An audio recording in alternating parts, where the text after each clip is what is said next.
It's day 270 of the 29th year and beyond. Well, yesterday we talked about the difference of how men and women relate and communicate. And, getting back to what we were sharing yesterday about the movie Band-Aid, just a really poignant scene where this mother was trying to help her adult son understand his wife and the difference between women.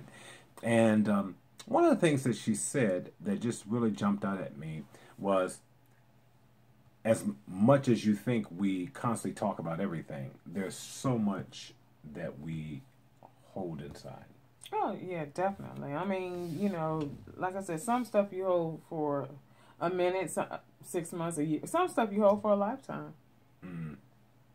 And, which makes it more challenging. And I imagine it's a catch-22 because on some levels you look like, okay, he just doesn't get it. Right. And if he wants to get it, if your mindset is like, okay, why bother because he's not going to get it, that creates some challenges. Yeah, it can, but it's not always a situation where I don't want to bother because he's not going to get it. A lot of times it's just like, what's the use? Because, you're constantly explaining it over and over and over again, and it just seems like, it's like it's not sinking in. Right. There are just some things about women and the way that we operate that I think are, very sensitive to the female species, and the male species doesn't get it. It's like our need to have more information. Somebody had a baby. Oh, such and such had a baby, Pumpkin. Oh, okay. Well, how much did it weigh?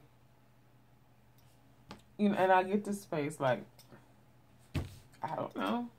Well, and again, by virtue of women and everything being connected and a much more emotional attachment to stuff, the details are super important. Yeah. Whereas men, I think we take probably more of a I don't want to pry kind of a mindset where it's just like, give me all of the, the details. And not to say one is better than the other. That's just more likely the reality more times than not. Whereas just like, okay, I don't want to pry but again, we are just bent different. We are created different. And what I mean by that is there's just certain things that by virtue of being a woman, you're inclined to do. And by virtue of me being a man, I'm inclined to do. And so getting into every nook and cranny, that's just not what we do. No, you don't. I mean, and then there are just things that for a female, we want to talk about, but it just seems like y'all have no interest. Because I know sometimes I'm talking to you and you might be watching TV, MSNBC or something. I'm like, okay, I'm sure he's heard this story 80 times today. And you are not paying me any attention. You're just steady looking at the TV like what I'm saying is completely boring. And this is something that I know that most men do. You can't even say anything. Don't. No. What I can say is this. I believe that women have to understand mansplaining. Choose their time wisely when they want to talk about stuff.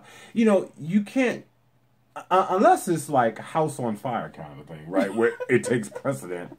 I mean, you just don't come in the midst of your loved one engaged in something and want to talk.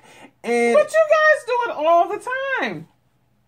I can't speak to you guys. I can speak to me.